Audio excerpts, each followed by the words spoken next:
Hello, welcome to the Snap UK, week 6. I was really disappointed last week when no one talked over John's intro, so I just thought I'd wait this week.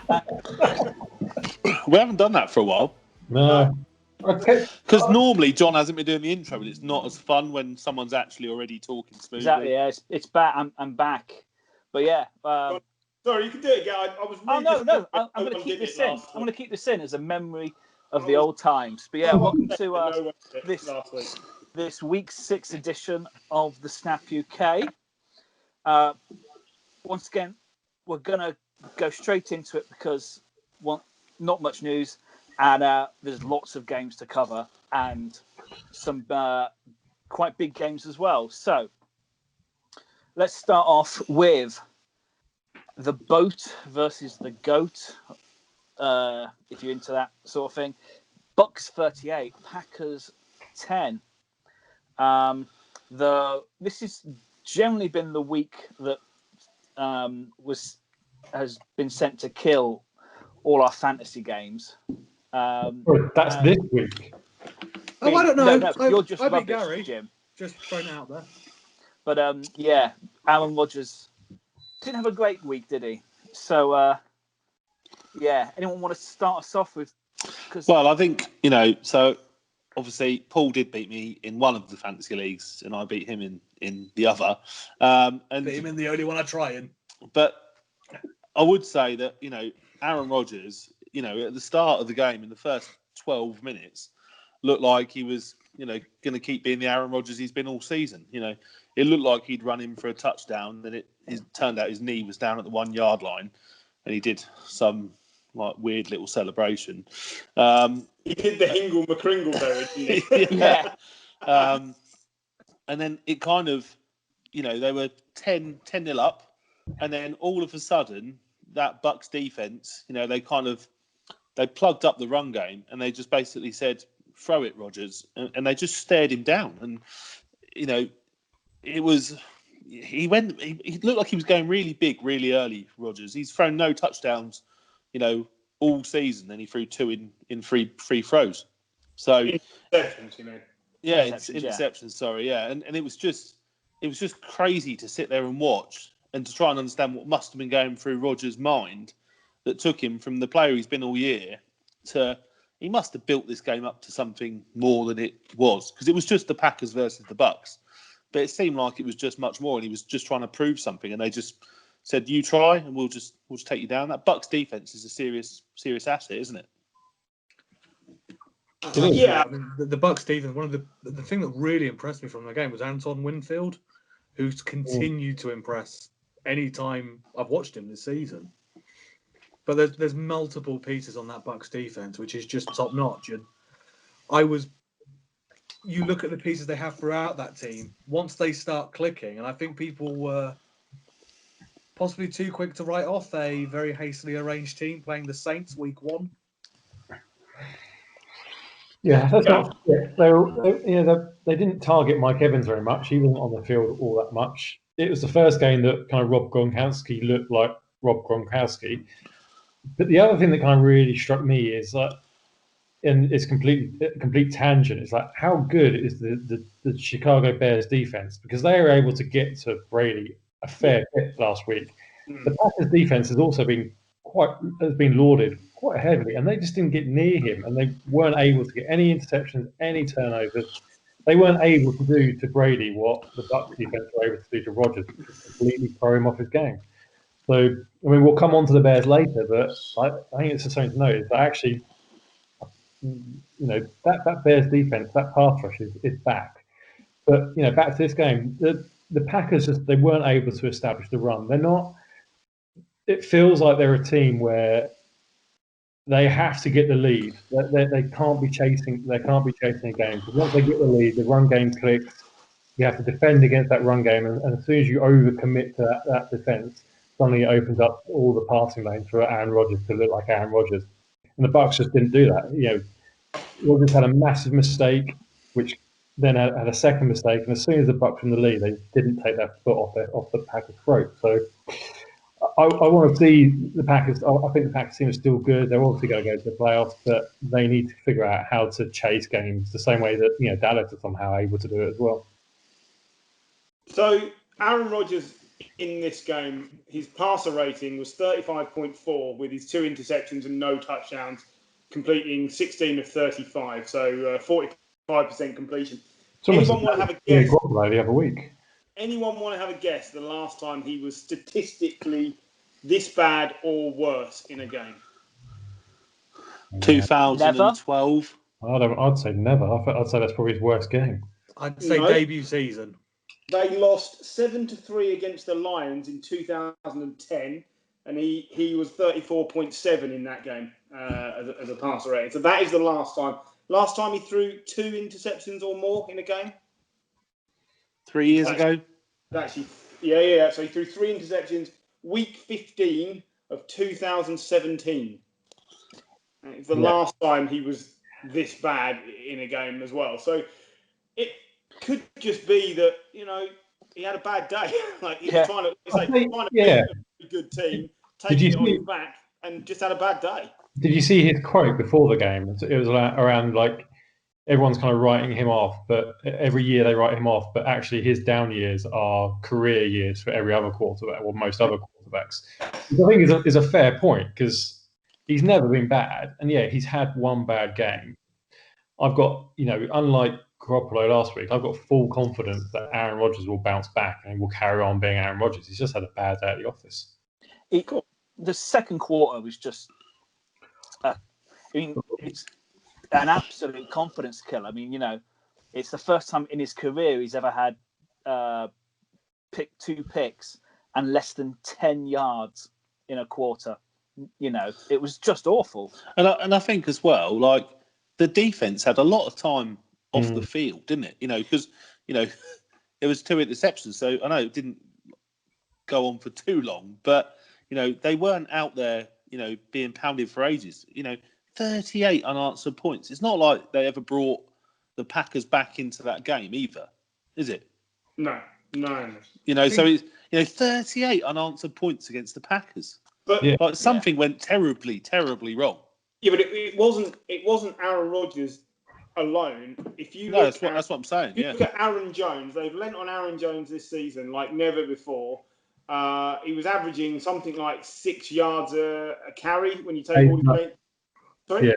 No, sorry, I know he had one game against Detroit where he was averaging like more than 9 yards a carry, but the rest of the time he's averaging between 4 and 5 yards a carry, which is good. He averaged 1.5 yards a carry in this game. Yeah. And the Bucks became the first team since the 2006 Vikings to not have a 100-yard rusher against them in 12 consecutive games. They just took away the safety blanket. And I think Tonyan went out of the game as well, the tight end who Rodgers has been looking to. And it's the same as you'll get later on in this podcast with some other quarterbacks. If you take away the safety blankets and they have to try other things, sometimes it doesn't work. It doesn't matter how good you are. If you take away those pieces, you look at Cam for New England, we'll come on to later. He's got nothing really to work with. Look at Andy Dalton, we'll come to later. People are going to slate him, but nothing really in front of him to help him in that game. So Aaron Rodgers is not infallible. He needs people around him, and it just didn't happen. Yeah, I think, that Bucks defense, #1 run defense last year, #1 run defense this year, it's just, we talk about matchups all the time, don't we? But this was always being billed as Brady versus Rodgers. I'm not sure that was the case, but when you throw 2 picks and you take a 10-point lead and you turn it into a 4-point deficit within about 5 minutes, then, you've got to take some of that blame as well, haven't you? And before we move on from this game, Brady's been given a bit of a rough time, especially the first game and at various points throughout. But he now has the most passing touchdowns through 6 games as any Buccaneer quarterback, past Brad Johnson from 2003. So I mean, that's an interesting stat, but there's been some utter crap in that quarterback room. But what I'm saying is, even at 59 years old, he's elevating the position for the Bucs, which is what they wanted. You're going to get the odd bad game where a man that old just can't do it. But generally speaking, he's upholding his end of this bargain, is what I'm getting at. Yeah, but they are playing fantasy football, aren't they? Chris Yeah. Godwin, Gronk. Then They they've wanna run my got team. Mike Evans, Shady McCoy. Fournette's obviously injured to come back. Ronald Jones seems to actually be a half decent workhorse now. So it's not like Brady's out there on his own. There's this like Thanos or something. Well, he is evil. He has collected 5 Infinity Stones as well. You can find it 6. Ronald Jones is like a story of the year because everyone was writing him off. I think if you look at any kind of fantasy draft this year, Ronald Jones wasn't going in probably in the top 4 or 5 rounds, but he's on course now to have 1,200 rushing yards this year. He's average 4.9 yards per carry in the game against Green Bay, which is nothing to be sniffed at. That Green Bay run defense is still not good. We saw the 49ers take them out twice last year, just running the ball against them. I think that's the way to beat them. Yeah. And before we move on, so Gronk's first touchdown in, anyone know? For a long time. 679 days. Yeah. And it's 79 touchdowns between him and Brady, which is the 4th of all time. Tying Marino and Clayton, and only behind Manning, Harrison, Rivers, Gates, Young, Rice. Anybody want to tell me the last time before Ronald Jones that a Tampa Bay running back had 3 consecutive 100-yard games? It was probably 3 years ago again. Muscle Hamster? Yeah. It was Muscle Hamster. It was Doug Martin in 2015. Is it 2015?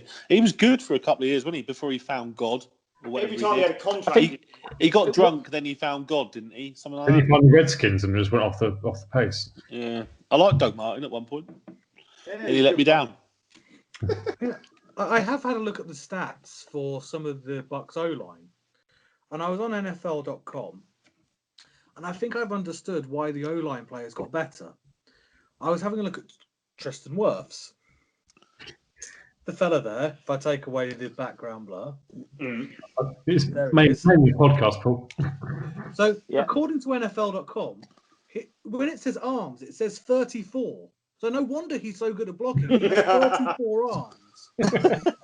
Have I misunderstood the stat? Possibly. No, he's a freak. No. Well, let's move on now because an absolutely thrilling game. Titans 42, Texans 36. Won in overtime when the King.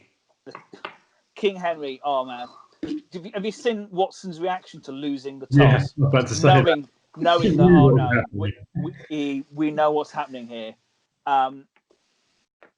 Titans. It's just brilliant. The first team in history to have a 350-yard passer and a 200-yard rusher in the same game. Yeah, and it was nice to see some signs of life from the Texans under Romeo Crennel. Yeah, Romeo Crennel. I think you need to talk about both these teams fairly equally. Okay, the Titans won, but this is the best offense display we've seen from Houston this year by a mile. Now, Tennessee's defense is middle of the road, but at least they showed some life. They seemed determined to play for Romeo Crennel, which they did not seem to be under Bill O'Brien. So credit them for a close defeat, I think. But this actually says that both of these teams' biggest problems are on the defensive side of the ball for me. I think the pass rush from the Titans is not what they were hoping. They're another team who are not getting the most out of someone like Jadeveon Clowney. And the same with the Texans, really. Like, if it's not J.J. Watt, it's no one. And that's a problem for both of these teams if they can't contain the opposition. So, but back to the offensive side of the ball. Where currently in quarterbacks would you rank Ryan Tannehill? If you're doing a top 32 quarterbacks in the league, where is Ryan Tannehill? I've been a bit down on Tannehill, if I'm honest with you. I think he was me personally, I didn't see this big kind of like. I know he was comeback player of the year and all this kind of stuff, but I wasn't really giving him much credit. But I think now I'm starting to have to, and I think you've got to say he's definitely a top 10. I think he's probably 8th maybe in the league because he's just doing things so consistently that you would just happily have him in your franchise. And I think you would say that for easily the top quarter of the league. So his record since joining the Titans is 12-3. Yeah, I saw that. Yeah, that's incredible. I think that's behind like Mahomes and Lamar since the same time last year. Like that's it. That's the level of company he's keeping. I think you do have to tailor that with the fact that there is Derrick Henry there, and that a quarterback and running back combo always massively helps, doesn't it? But Henry's not doing it all on his own. Henry is smashing it. Don't get me wrong, but that takes the pressure off Tannehill. Tannehill is 13 touchdowns to 2 interceptions this season as well. And I think he's 35 touchdowns to something like 12 interceptions in his time since he started. Yeah. It's an incredible resurgence from a player that was written off, basically. So some of these younger players, when we see that they're about to get ditched by their teams, maybe it's a good thing, more often than not, to move and start again somewhere else. Because Tannehill would have gone well stale in Miami. And probably is Darnold looking at this thinking, is this what happens when you don't play under Adam Gase? Exactly. Yeah. Tannehill's coach was Adam Gase. Like, it's no wonder he was terrible in Miami. Like, if the Darnold situation is only to go by, I think he's playing very well. How much of it do you put on the system that he's playing on? Because you're right, Derrick Henry takes a massive amount of credit for the offense as well, but it's more the sense that defenses have to kind of overemphasize their defense to cater for Derrick Henry, and that same way that we were saying around kind of Rodgers and when the running game is working well with Hackers. The running game is always going to be working well with the Titans. So defenses have to overcommit to stop Derrick Henry, because even as soon as he gets past the linebackers, not many players can actually stop him. You saw the handoff he did to Stephon Diggs last week. He does that on a regular basis. When you throw in kind of a good receiver like AJ Brown, like Jono Smith, I think Anthony Fursker had a really good game on Sunday as well. I would say pretty much any quarterback that's kind of middling to average would be able to have a decent time in that offense. Now, Ryan Tannehill, to be fair, he's gone out, he's done it. I give him absolute credit for that. And I think he's playing brilliantly. He's not making mistakes. But I wonder how good he would be in another system. The only retort to that slightly, and I agree entirely, because I think coaches should coach to the strength of their best player. Yeah. But it's not like he played with duds in the backfield when he was in Miami. He had Lamar Miller when Lamar Miller was great. And he had Jay Ajayi when Jay Ajayi was like the next big thing before he got injured. And he never got anywhere near his completion percentages, his touchdown to interception ratio. It just isn't the same. So yeah. As receiver, he also had Landry and Devontae Parker. Who are good. A great receiving, duo, and he's getting as much out of, AJ Brown and Adam Humphries. Absolutely agree. AJ Brown is some wide receiver though. Him coming back is a massive thing for them. And I think the other thing, we touched on like before. You talk about like defenses and defense being the problem. There's only 3 games this week where there was less than 40 points scored. Yeah. Which, it's crazy. Like, they're just not getting the practice time. The defensive players are complaining that basically the COVID has hit them most, because they benefit most from the walkthrough time and the study time as a group, so they know where they're going. And they just aren't getting the same chances to do that. So, you'd expect teams to put up points. I just think for Houston, you're 1-5, but at least the last 2 games, you actually look like a football team. Mm-hmm. That's important. Last week it was the Jags, wasn't it? And it was a win, and but no offense, I think the Ooze Valley Eagles could have put on a decent performance against them. But this was a statement that they are not giving in for the season, Although for the Titans, they've lost Luan, isn't it? Taylor Lewan done for the season. Yeah, That's ACL. big. That's big for them. Derrick Henry was averaging nearly 4 yards a carry running to that side of the offensive line, where he's only averaging 3 running to the other side because Lewan is so good.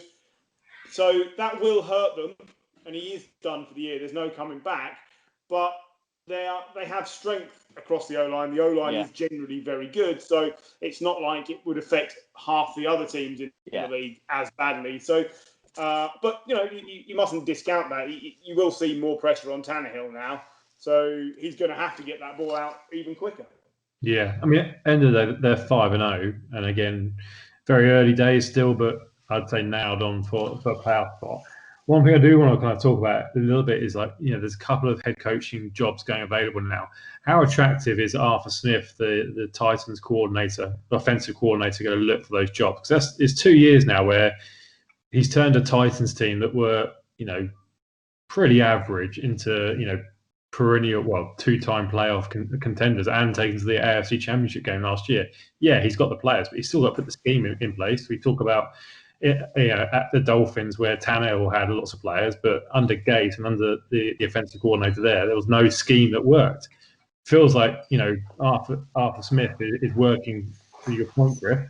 He's working to the strength of the players that he's got, and I think any GM is going to look at that and go, all right, that could be something interesting.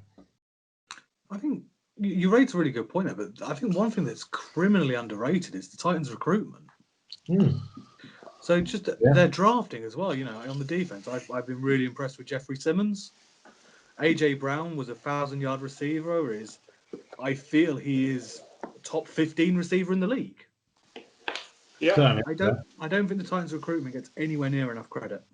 No, and I think for those of you who have not listened to our interview, Nat Coombs yesterday, go ahead and listen to it, and then come back to this. But Nat Coombs was saying, there are franchises who they have a game plan, they have a philosophy in place as to who they want to recruit and who they want to bring in, and it feels like the Titans have got that nailed down. They brought in Mike Vrabel, and they brought in a philosophy as right, this is how we're going to play football. This is the game plan, and we're going to bring in the players to play with that game plan, not we'll just bring in anyone and fit them into our scheme. They've been very selective over who they brought in. One thing before we move on, I know another thing John's going to be tapping about his watch in a minute. Yeah, and one thing I think we probably should have mentioned about this game is should the Texans have gone for 2 at the end? Because we haven't really touched on that, and it's it's a theme this week. But the Texans, they had to get a 2-point conversion. Don't forget the Titans to already get there. So they could have won with a 2-point conversion, but they may well have not gone for a 2-point conversion at that point. So should the Texans have gone for the 2? Because I would say most people would say yes. No, I'd say no. I'd say no. A 1-point conversion put the Texans 8 points up. So then you've got to force the Titans to score a touchdown and then get a 2-point conversion. But just to draw. I would counter that by saying that they'd barely stopped the Titans all game. So if you have the opportunity to win and don't give the ball back to Tannehill and Henry, which is why Deshaun Watson reacted like he did at the toss, that their thinking was, we win it now or we probably lose. So we'll come on to it later. I disagree with the football team's call, but I also disagree with this call because I think the Texans should have gone for 2 because, you're only got, you don't know if they're even going to go for that 2-point for the win. So if you had failed on that 2-point conversion, they still needed 7 points to tie up the game. So yes, they had a chance to win in regular time, but you don't know if you're ever going to get the ball in overtime. So surely you go for the win when you've got the ball at the time. Yeah, this is a great argument to have in hindsight. I think at the time you go for 1 because you are just ending the game there. You might not get the ball back in overtime, but you might. It's all hindsight. It's great to look back and go, well, from Northamptonshire, we think that's a really duff call. But I think for Quinnell, who's it's. I think it's a big call. I think the upside, if you convert that 2 point versus just kicking. You don't even know if you're going to kick that 1 point. Yeah, so they do get missed. So the upside versus kicking that 1 point to taking the 2 point. 2 point, you give the ball back with a 9 point lead, and then the 1 point, if you get it, gives you an 8 point lead. So you're still in. They're still in the game. You miss that 2 point, and you've still got a 7 point lead. I think the upside for taking the 2 point is huge compared to taking the 1. I agree with Gary for a change. Well, Colts 31, Bengals 27. Ever the diplomat. You must get splinters in your butt cheeks, young man. A comeback for the ages. A comeback from the ages against Zach Taylor is not exactly winning fans at the moment. I mean, for one, he's making Marvin Jones look great. But on the upside, I mean, Joe Burrow still looks an absolute stud. But yeah, they were well out in front, and they allowed the Colts to come back. Philip Rivers, cementing his place in the Hall of Fame by bringing it. Should we get the convenient stat out the way then? How many fourth quarter comebacks and game-winning drives does Philip Rivers have in his career? Don't know, 12. 6. Fourth quarter comebacks 28 and game-winning drives 33. And for fairness, I've got Eli's stat to hand as well. I don't know. God. Wife, I bang on the table, but they're so similar. Eli, game-winning drives 37 to 33, and fourth quarter comebacks 27 to Rivers 28. They are next to each other in the two tables. I think Paul's counting the Super Bowl rings right now. Yeah, but how many Super Bowl rings did Dan Marino get? I heard Nat Coombs say this on the podcast. That was the only thing I disagreed with when he said Philip Rivers is the best quarterback never to win the Super Bowl. And I thought, no, Dan Marino, then Philip Rivers. But again, if you look at the stats, Rivers is ahead of him in most of the stats now. So I'm just saying, again, you can't just use the rings because Brad Johnson's got a ring and Trent Dilfer's got a ring, and they're not everything. Anyway, the game was great because the Bengals scored so many points first. Was it they were 21 up? 21-0 up, yeah. That is always a recipe for a great game when a team can't defend. Because the opposition is just going to sling it all over them, and they did. I was disappointed in the lack of fight from the Bengals defense when your star rookie quarterback is doing everything you could want, and your defense just doesn't turn up for the second half of the game. That's not good enough, and I don't think they have the players to change that at the moment, and that's a problem. No, but Bengals they're in they're a year into a rebuilding process. This is their first. I think this is their first year of rebuilding because you can't really count last year under Dalton and all the others. The defense is a problem. They've invested a lot in the offense. They've got the quarterback. They've got some wide receivers. They've got Joe Mixon. The offensive line needs some tweaking. But next up will be to fix the defense because it's aging. The stars are aging, and there's no kind of younger players coming through where you can point to them and go, he's going to be bloody amazing. But on the flip side, remember the Indianapolis offensive line is probably the best, one of the best in football. So, yeah, getting to Philip Rivers is no easy task for a quality pass rush. And like we said, the Bengals isn't a quality pass rush. So Rivers had all sorts of time in the pocket to pick out receivers who actually aren't that great. So he's making those receivers look a lot better than what they are. Who was the receiver for Indianapolis who got over 100 yards? Marcus Johnson. I've literally never heard of him. No, exactly. Trey Burton, 4 catches, 58 yards. He's been literally anonymous since he threw that Super Bowl past Nick Foles for the Eagles. Suddenly he started becoming good. So, a rushing touchdown as well. Rushing touchdown as well. 1 carry, 1 yard, 1 touchdown. So great. Yeah. It does bring the thing I felt with the Indianapolis game. And I have a stat because I know we love the stat. It was a 16-point deficit they came back from, wasn't it? Mm-hmm. Sorry, no, I'm talking rubbish there. I'll get to my point, right? Go on. In the first 100 years of the NFL, no team had come back from a 16-point deficit to win in the first 6 weeks of a season. Right. This season, one team every week has come back from a 16-point deficit. You can mainly blame that on the Falcons, though, right? Pretty much, yeah. They have contributed significantly, and now the Bengals. I mean, there's a lot to be positive about with the Bengals, but ultimately you're 1-4-1, having got all you could get out of a rookie quarterback. So the problem is elsewhere. And another thing Nat Coombs was saying was that he believes in consistency and giving coaches time. Mm-hmm. And that is true if you see progress. How much progress are we seeing out of Zach Taylor? Because I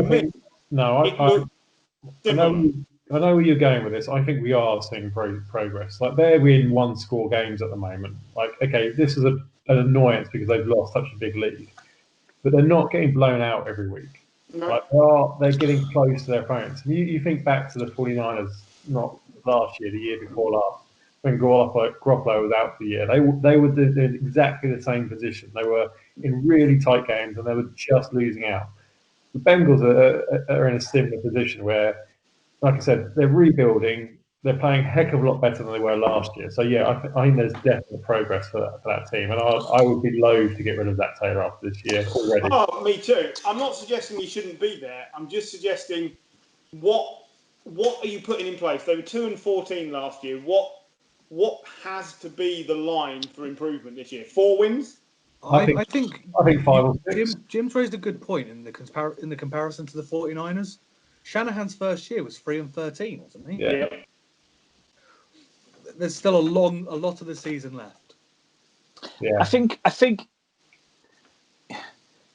on the eye, they are much better than last season because, I mean, quite frankly, couldn't be much worse. So yeah, I think he's one of those coaches that's going to be in a, let's almost, whatever happens this season, I don't think we judge it on results, because I think we just have to, believe that from the eye they're looking better. So yeah, let's trust in the process. Okay, here's a quiz for you.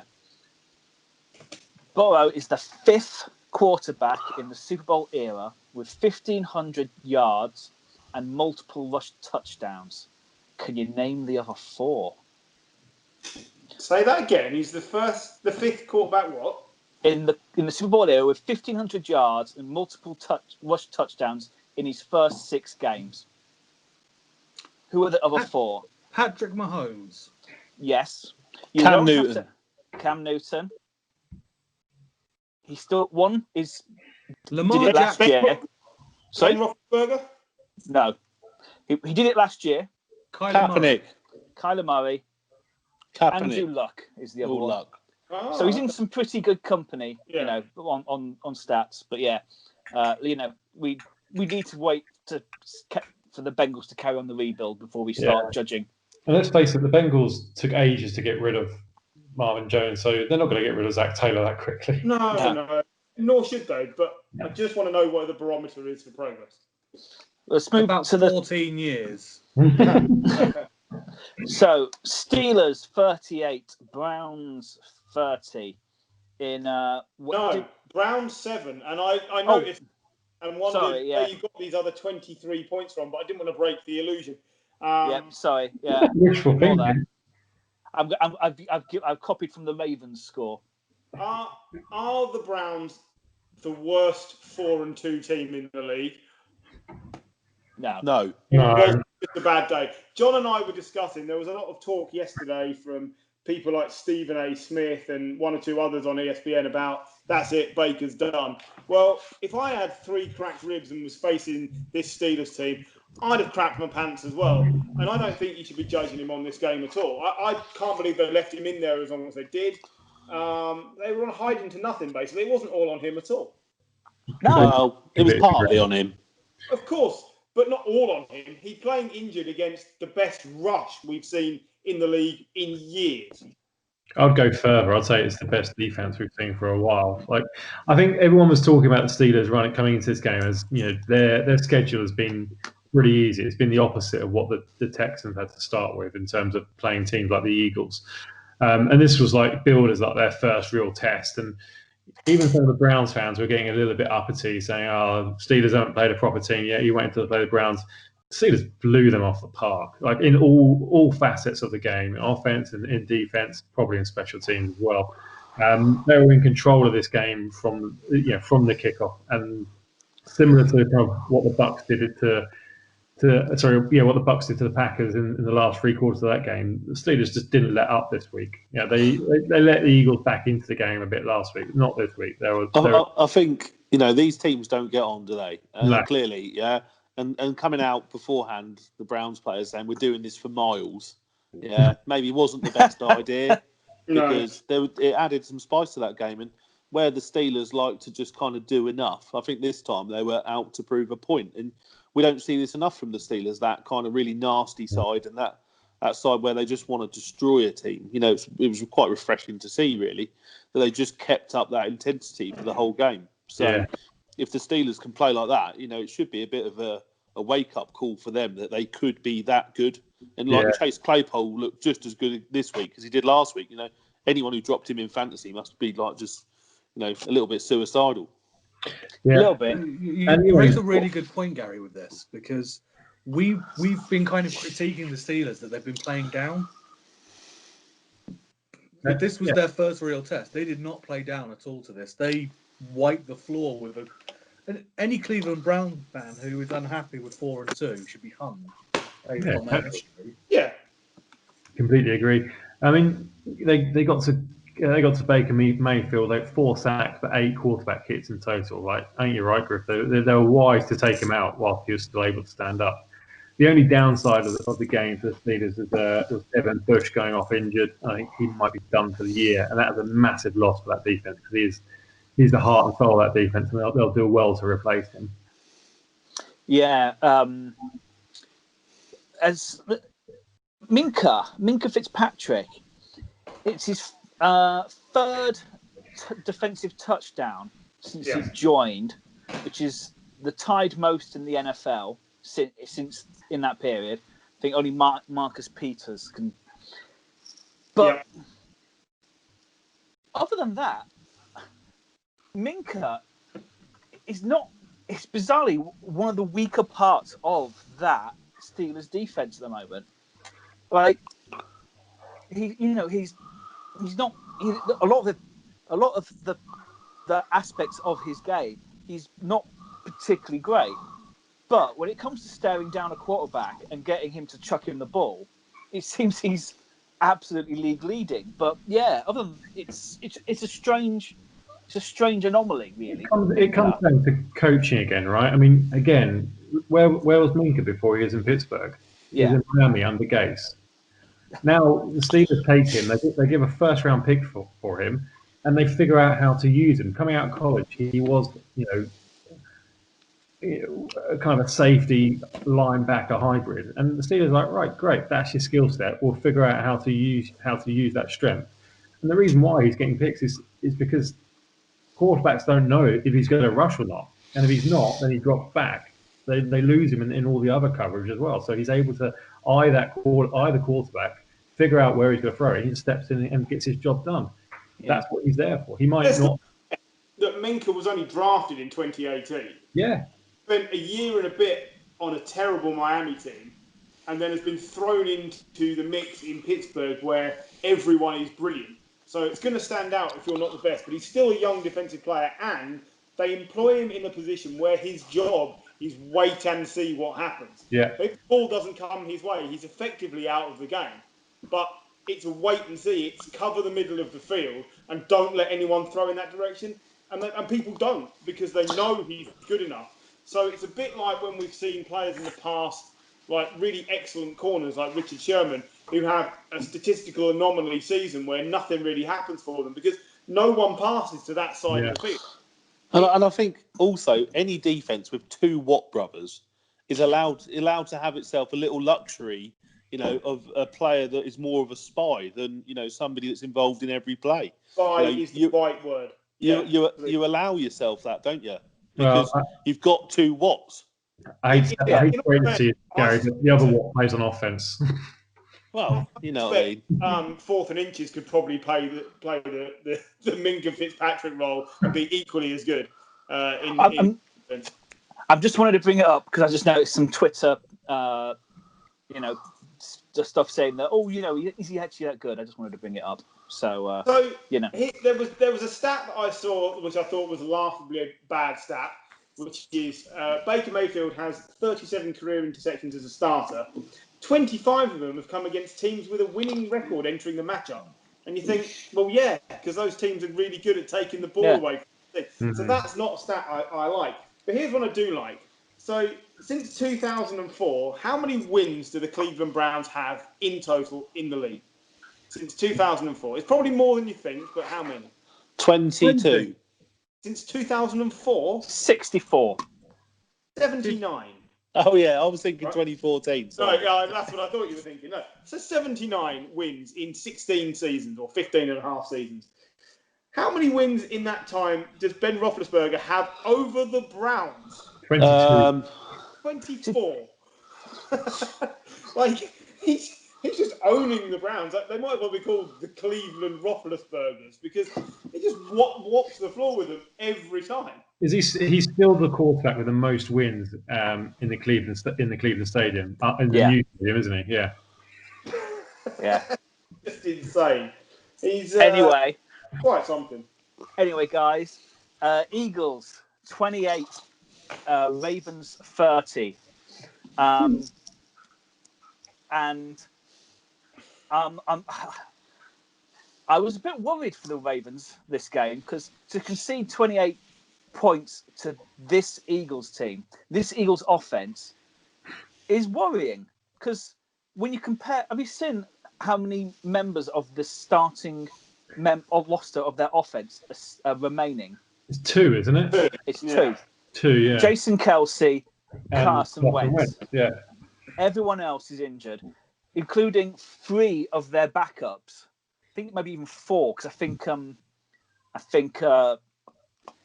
basically it's someone else went down this weekend. So yeah, it's the fact that the Eagles got 28 points is good for them. But yeah, Carson had a rough game as well, didn't he? It wasn't great. He had an up and down game, didn't he? Yeah. I mean, he wasn't helped by the receivers. There was, I think Miles Sanders dropped almost a guaranteed touchdown. I think one of the other receivers also dropped pretty much a touchdown. But Fulgham nearly pulled in a Hail Mary, didn't he, at the end of the first half? He's like you say, he's not being helped by receivers. He's not being helped by his offensive line. He was sacked 6 times. And there were 16 quarterback hits in total. So yeah, you're going to see Jalen Hurts a lot more. I think every time a game gets away, they're going to give him some experience. But then also, this is their 5th game, and he's taking on average about 3 to 4 sacks a game and getting hit a heck of a lot.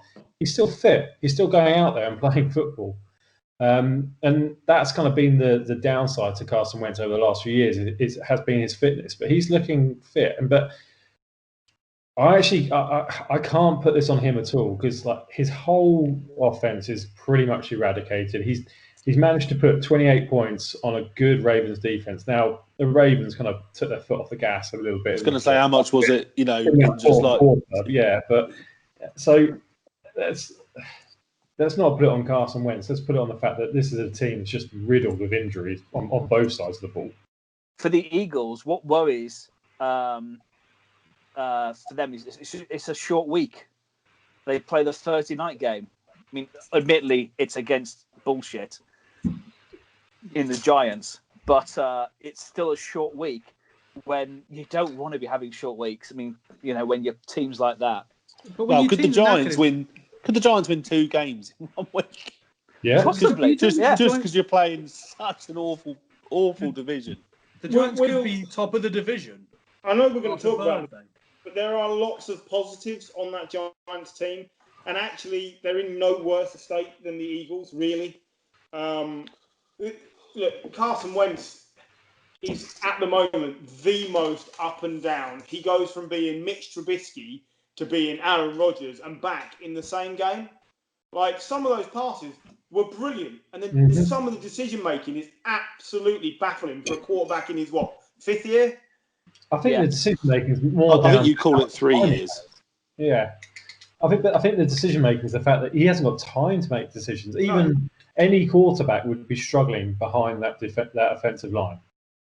Like, even Rodgers or Mahomes or Wilson would struggle behind that offensive line. It's worse than what we've seen in Seattle over the last few years, and that's saying something. I'll tell you the other thing that was interesting to see in this game from Ravens' side was it was the first time we've seen Lamar run properly. Yeah. For the whole season, really. You know, he hasn't really. I don't know, what did he get in the end? About 70 yards? I think 108 yards. Was it 108? Yeah, he had a 50-odd yard scramble, didn't he, at one point? You know, we just haven't seen that so far this season. So I think that was quite refreshing to see as well, because I think if you try and use Lamar purely as a pocket passer that can move around, I don't think he's half the threat he is, you know, when he's really running. But you're taking away 2/3 of his skill base, really, aren't you, to do that? So they're trying to keep him safe, aren't they? They're just trying to make sure he's on the field every week. You just bottle that plan up until you need to use it. Carson Wentz, here's a stat I didn't realise about Carson Wentz, has the most lost fumbles since 2017 as a quarterback in the league. Give Daniel Jones some time. Yeah. Give him a couple of years. 18th since 2017. That's a lot of fumbles he's losing. Now, part of that is the fact that the O-line is constantly hurt and he's under pressure. And part of it, he holds the ball too long, which is why I was making the Mitchell Trubisky comparison. Like, if you look at Goff, we see Goff go through stretches, 2 or 3 games where he's bad, and then he'll have 6 or 7 games where he's just pinpoint. And in those bad games, he holds the ball too long as well. And Wentz is the same, but he does it in and out in a game. Goff goes through stages 2 or 3 games at a time. I don't understand the Carson Wentz issue. I don't know how you fix it, because he doesn't look like he's able to overcome the O-line issues like Dak has with the Cowboys, etc. But on the other hand, when he gets it right, he's one of the best 6 or 7 quarterbacks in the league. So it's you look at what he has. He hasn't really got a solid run game. Miles Sanders flatters to deceive, and sometimes it's Boston Scott. You know, sometimes it's random, you know, some bloke they've picked off the practice squad. The O-line is always injured. I mean, Zach Ertz hasn't really turned up this season. no. But He's been injured as well, though.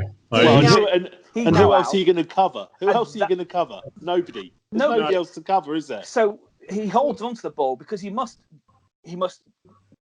step back, look up, and just think, who the go forward, thinking, well, I could throw it to Nelson Aguilar, but no, he's never going to catch it anyway. And then apart from that, yeah, if Zach Ertz is covered, So Zach Ertz is out for the next 4 weeks. Is that right? yeah. So what you're saying is the Giants should win this week. Well, yeah, I mean, Zach Ertz as well has been having to be used as a blocker because he's as a tight end. Didn't Goddard get injured? He's out for the season. He's out for the season, isn't he? Goddard, yeah. So yeah, I mean, I think that they might rush Deshaun Jackson back, but it's not going to help because he's not going to get enough time to be free. No. And he'll get injured in the first game because he's been injured for the last 3 years. Exactly, and especially as they're rushing him back because they've got no one else. I mean, I'd love to see Carson Wentz at a team where they stay fit. Quite frankly, you know, if you swapped him and Rivers. What about if you swapped him and Dalton right now? Yeah, I mean, half the Dallas O-line is better than the none of the Eagles O-line. Yeah. You know, so yeah, it's interesting. Yeah. Anyway, Yeah. Okay. Yeah. I mean, look. My thing with the Eagles is they're still in the hunt because the division is so bad. So that just says more about how absolutely abysmal that division is. Oh God, yeah. I think, although I couldn't swear to it, I think the 1990. No, it's really early. Sometime in the early 90s, the AFC Central is the only division ever to start worse through 6 weeks. Yeah. There's teams, actual individual teams, who've got more wins than your entire division put together. Yeah. That's I crazy. think I saw a good tweet the other day. It said that if 2020 was a division, it'd be the NFC East. Well, we'll move on to one of the teams with as more wins than the NFC East. Just one more stat with that: Steelers 5-0, Ravens 5-1, Titans 5-0, Chiefs 5-1, Bears 5-1, Seahawks 5-0. The NFC East 5-18-1. Well, yeah, one of the teams with 5 wins is the Bears, who beat the Panthers 23-16. I mean, I don't think anyone's going to come out here and say the Bears are a good team, but why not? defensively, they're brilliant. They've got 5 wins. Go on, Jim. You go on, Jim. I'll do mine. Go on. They've got 5 wins. You can't not say they're a good team, and they're not playing the Eagles every week. They've been playing some good teams. The Panthers are coming off a free win form. They beat the Buccaneers the other day, and most people have got the Buccaneers penned to go to the Super Bowl with Tom Brady. The pass rush is starting to really improve, and actually, we're seeing a lot more out of players like Khalil Mack. Then the offense is doing just enough. We've seen players come in like Cole Kmet, the rookie tight end, looked okay. Jimmy Graham is looking decent for what we've seen recently. Even David Montgomery, he had 58 yards, 3 yards average, not brilliant, but they're doing enough on offense, and the defense is carrying them through, which fair play to them. I mean, last year when the 49ers started the season, they went 1-0, they went 2-0, they went 3-0, they went 4-0. Everyone's like, yeah, it's going to end soon, it's going to end soon. And they end up in the Super Bowl. I feel like the Chicago Bears are not saying they're going to go to the Super Bowl, but we all wrote them off. We all said they're not going to get to the playoffs, me included. And now I think we've really got to start taking them seriously because they're finding ways to beat teams.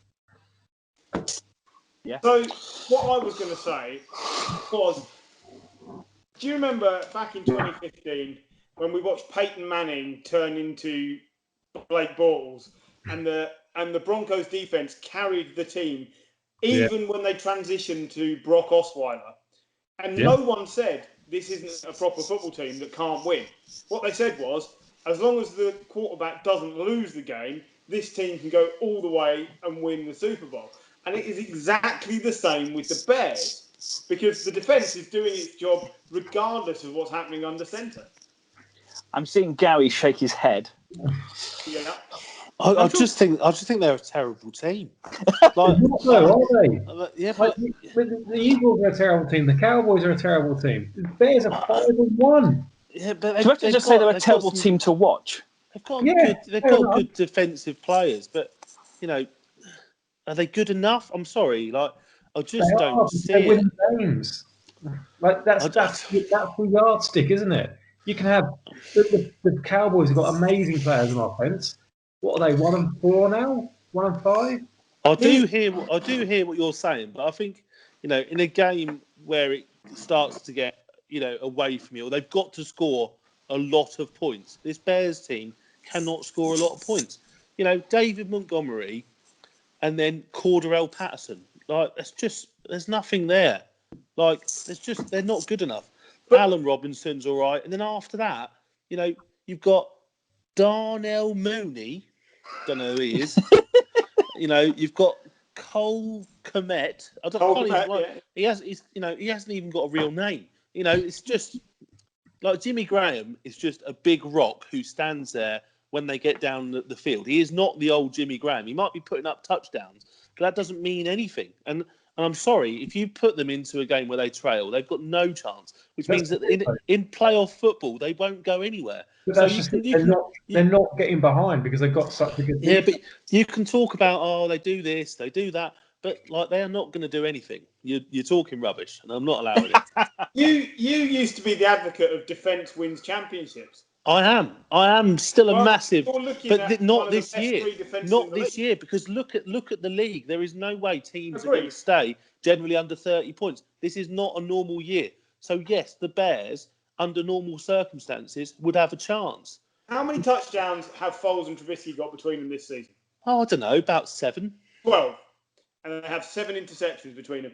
That Broncos team, at this point in the season, had 7 total touchdowns and 10 interceptions. They were negative scoring. Yeah, but you can't compare this year's stats to anything. Literally, you might as well just put tackle bags up. Like, there's nothing in defence anywhere. Like, it's crazy. You just can't compare like-for-like stats like that. Surely then, teams that are good at defence this year have a better chance of winning than ever before. Yeah, absolutely. By your logic. Because they won't hold the best teams to the amount of points they can score, will they? Maybe not. But the Bucks. You're talking about. When did they play the Bucks? 2 weeks ago.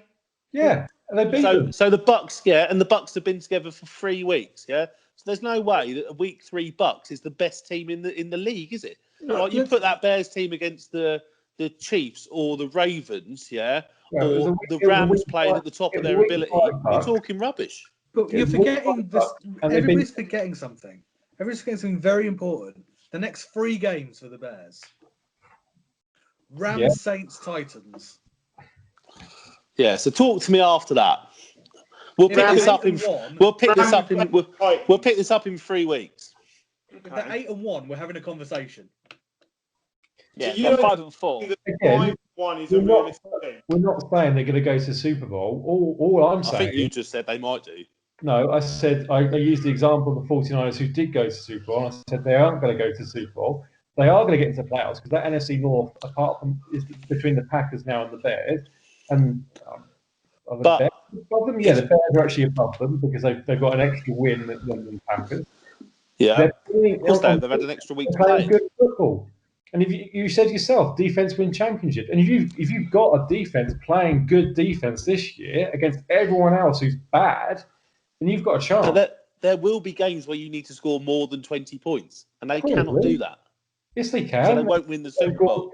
27, 17, 30, 19, 20, and 23. So, yeah, it's low. It's not as high as the other one, but they've also not conceded over 30 average points per game this year are like 50 points, so they're below the average. The most they've conceded this year is 26 points.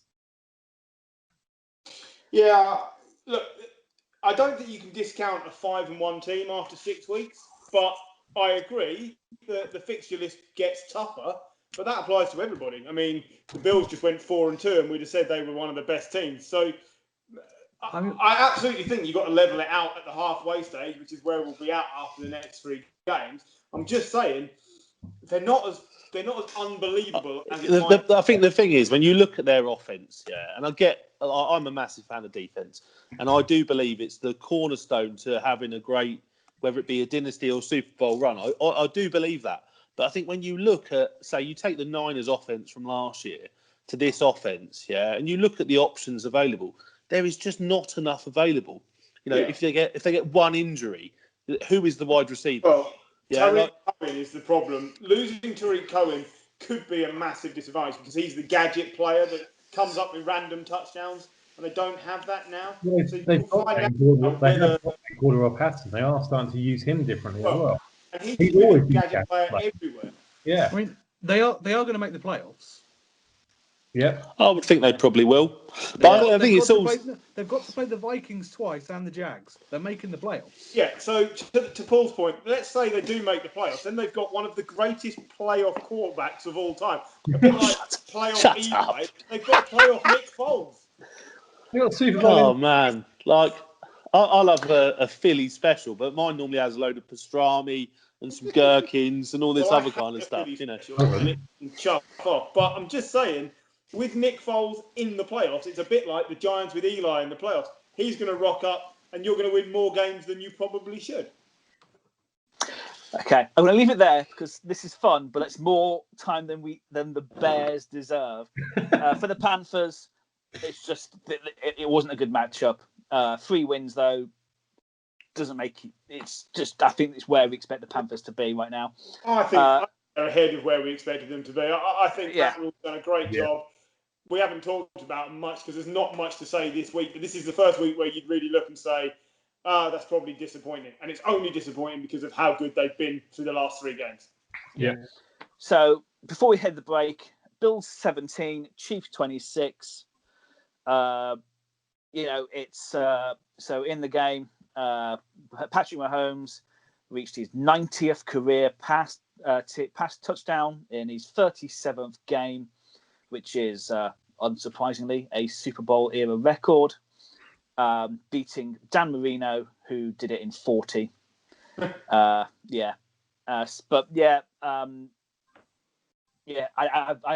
lie. I won't lie. I haven't seen much of this game, so if anyone wants to take this from me. Well, I watched it last night, and the weather played a big part in the fact that to start the game, Josh Allen was 2 of 8 passing for like really bad, 8 yards.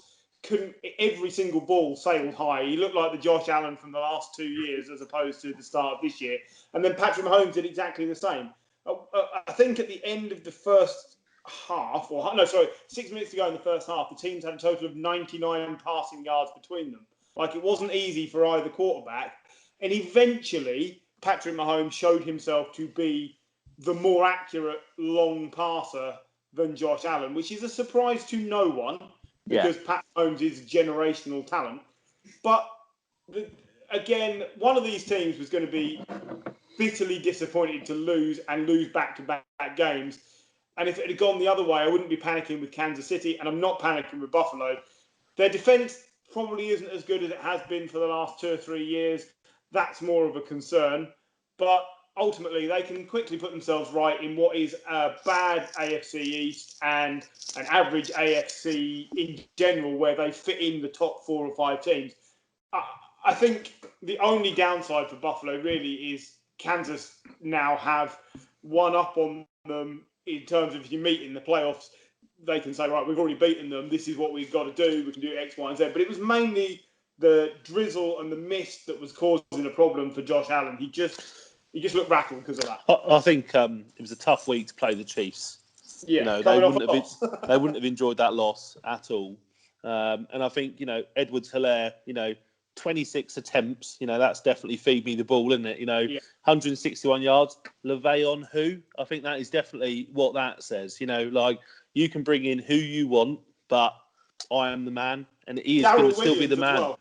Darrell Williams scoring a touchdown was like, I'm just doing this while I've still got a job. Do you know what? We haven't said much about Le'Veon Bell signing with the Chiefs after being thrown out of the Jets because they're idiots. He's just going to be a complimentary piece, isn't he? I think he's going to be like Kareem Hunt was in the Browns. I think he'll start off as a very kind of bit part player that plays a lot towards the end of the game. 30 and 40% snap rate, something like that. And then I think that's the right thing. And I think towards playoffs, though, he could be a real factor. Yeah. So I think it's going to be interesting to see how that unfolds. Last week, the one thing Kansas needed was a former All-Pro running back. That Super Bowl winning team needed an All-Pro running back, definitely. I said last week about the Panthers with Mike Davis, it's great news for Christian McCaffrey that you found someone to share the workload. It's the same here for Le'Veon Bell coming in, share the workload with Edwards-Helaire, and then you've got 2 players, like you said, with Hunt and Chubb at the Browns. Like, that's a massive bonus. Lots of teams do not have 2 stellar running backs, and this team is about to have 2, providing they get 85% of Le'Veon Bell. Yeah, for the defense, for the Chiefs, Josh Allen was the second player to have less than 50 yards on 15 attempts in a half. The only other player to do that this season was Lamar Jackson against the Chiefs. So, quick one on Bell before we totally move on. Sorry, John. That's right. So it was the Jets paid him more than $9 million per rushing touchdown. Yes, I did see that. My favourite stat this week, completely unrelated, apart from the fact it's money. Sorry. Sam Bradford got paid nearly $9,000 per yard of passing when he was with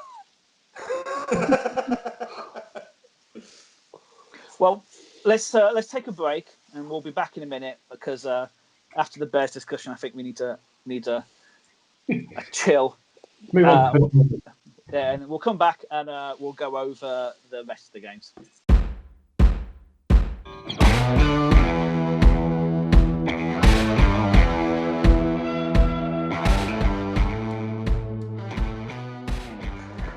Welcome back. Part 2 of Snap UK.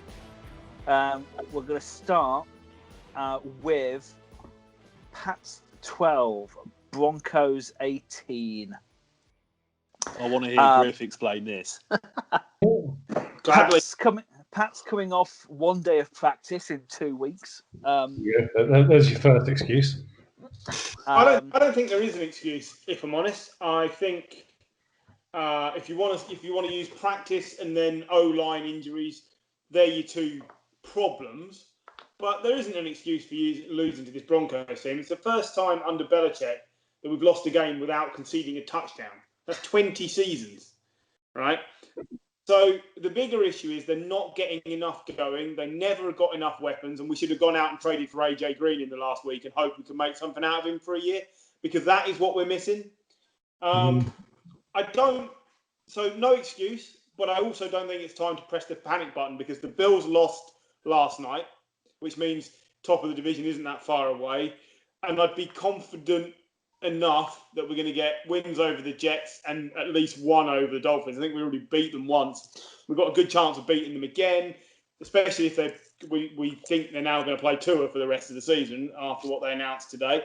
So, spoiler alert, God. Yeah, so there's no panic, but it was frustrating. I was watching it and you just couldn't believe how poor the weapons are on offense. It just looks stale. Damian Harris got nothing going.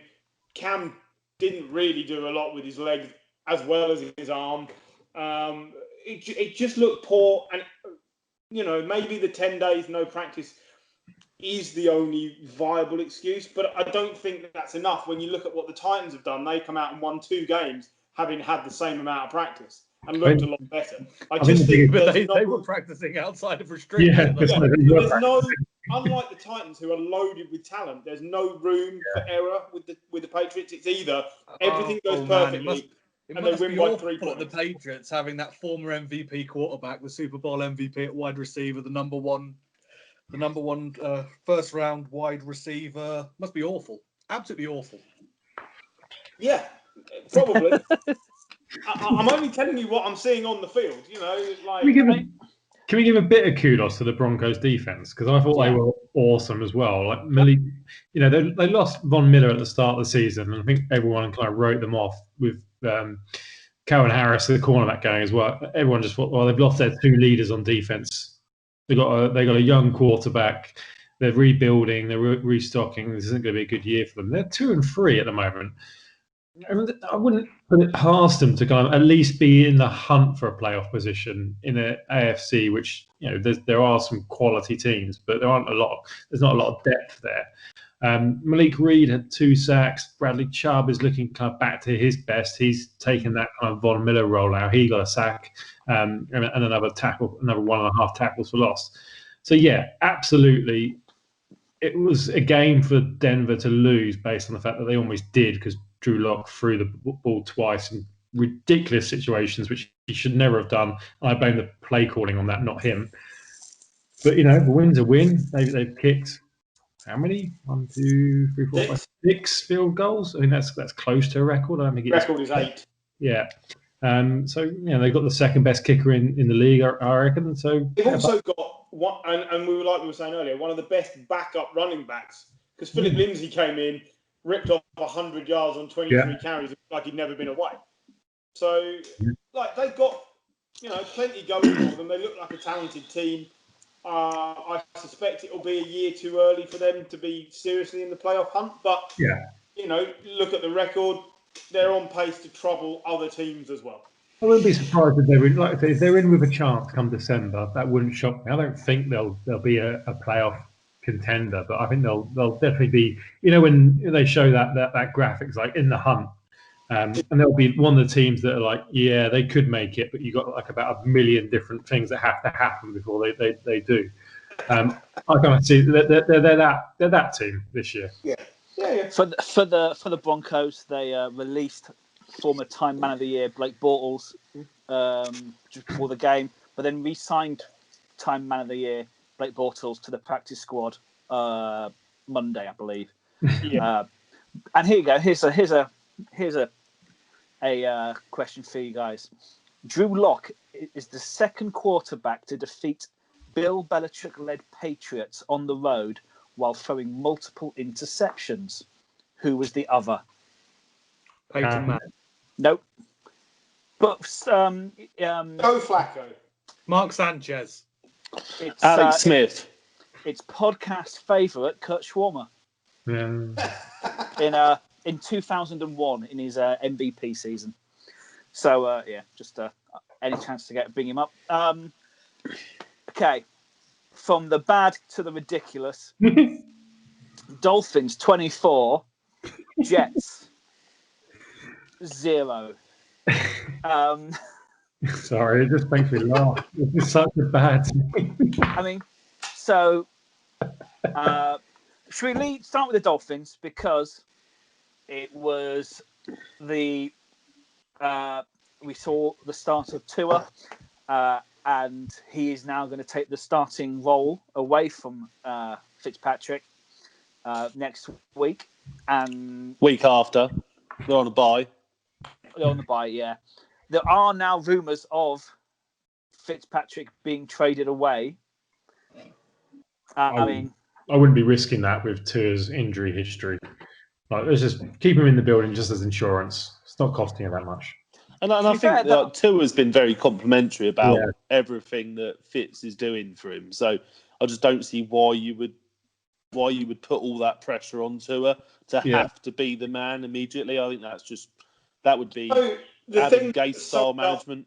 The thing that summed up Fitzmagic best was when Tua came on and the biggest cheerleader was Ryan Fitzpatrick jumping up and down and shouting on the sidelines. Like, the guy has genuinely he was shouting choke.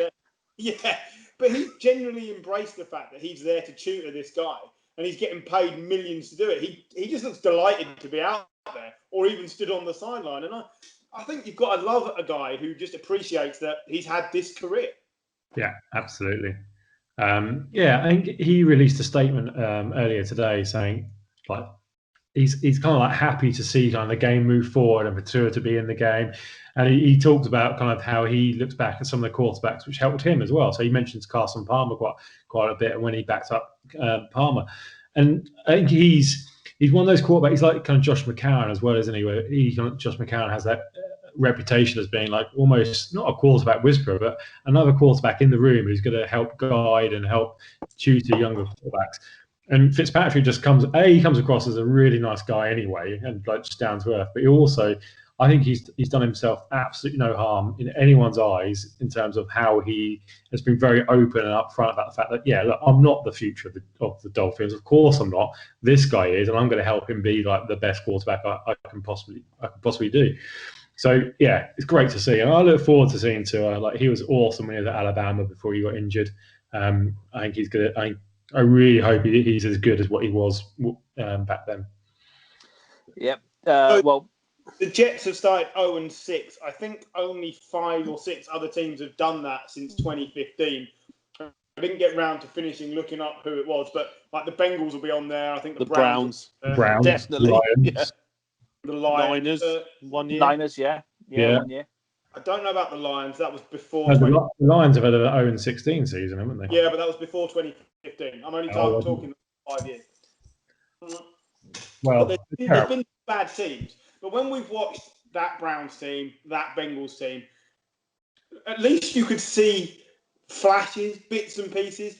This Jets team is the closest thing we've seen to that Browns team from a couple of years ago that went 0-16. But that Browns team's better than this Jets team. Well, like they should have been. They've got more talent. Now that the Jets have got rid of Bell, all right, you've got Jamison Crowder, you've got an injured Sam Darnold who isn't progressing. What else have you got? What pieces? Why would anyone take this job anyway? Is Gase's role here just to make the job so toxic and so unviable that he has to stay in the... Well, I've been Googling kind of bits around Gase and, whether he will get sacked. And I found this article that just said the best time for the Jets to fire Adam Gase has been every day since he was hired. Yeah. It's not wrong. But they won't sack him. I don't see it happening. Last season's Dolphins would have been one of the 0-6 teams, and I believe they had a better point differential than the Jets through the first 6 games. The first 2 games were terrible for the Dolphins last year, weren't they? And then they actually picked up and they started to play well because the team were playing for their coach. None of the team were playing for their coach.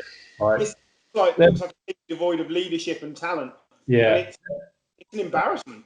Their third down efficiency, they had 17 third downs. They converted 2 of them. Yeah, I don't think that came in the quarter.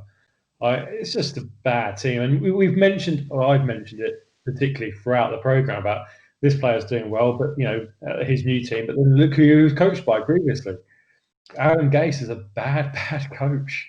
There's nothing else for it anymore. He can't seem to coach players from a technical point of view to make them better players, and now he just doesn't. Well, if he was ever, he doesn't seem to be able to motivate players either.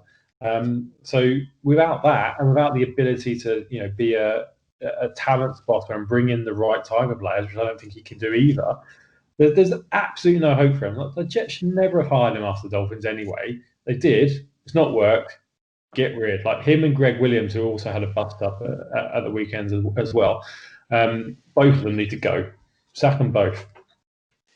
Yeah, I just like reading their drive chart. Punt, punt, punt, punt, punt, interception, punt, punt, end of half, punt, punt, punt, missed field goal, punt, punt, punt. It's just hilarious. It really is, isn't it?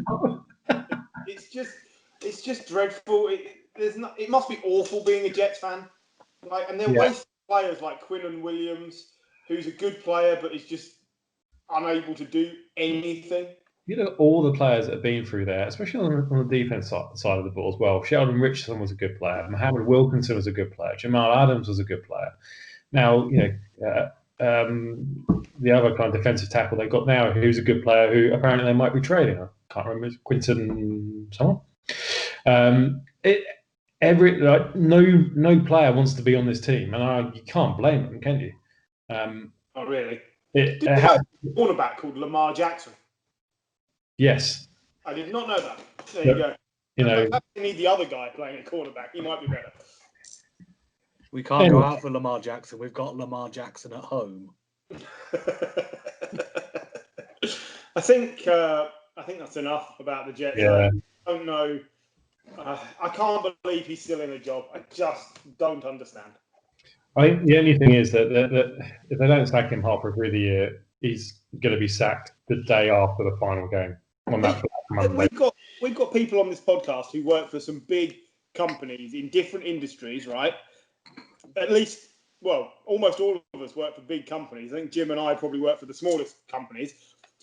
If any of us turned up at work and took a big turd on the floor every day, you'd get sacked. I think we need to pass this over to Paul, really, to find out. Hey. Well, how many years? I've never been employed. For that very reason. Go on. Take us away from this misery, John. Yeah. We'll go 49ers 24, Rams 16. A game, a result I did not predict, but who wants to be the first to say how good was Jimmy G this week? Well, how good was he? He held the record for the most wins after a loss or something like that, or the least consecutive losses. Yeah. He was really good. But what was better than Jimmy Garoppolo was the offensive line. Like, considering who they're playing against in Aaron Donald didn't get to the quarterback at all. And it's been the interior of our offensive line. It's probably been one of the biggest weaknesses in San Francisco, where we lost Weston Richburg. The guards aren't brilliant. Trent Williams is still kind of getting up to speed after a year off, and that leaves kind of Mike McGlinchey, who is a stellar right tackle. The Rams weren't able to get to Garoppolo. Like the trick plays were awesome. Deebo Samuel had a great game both in terms of receiving, but also it just being that kind of diversion from everyone else on the pitch as well, which allowed other players like Kittle and and Kendrick Bourne to kind of feast. It was a well coached team, a good win, and fair play. The stat that kind of really stood out to me was the time of possession.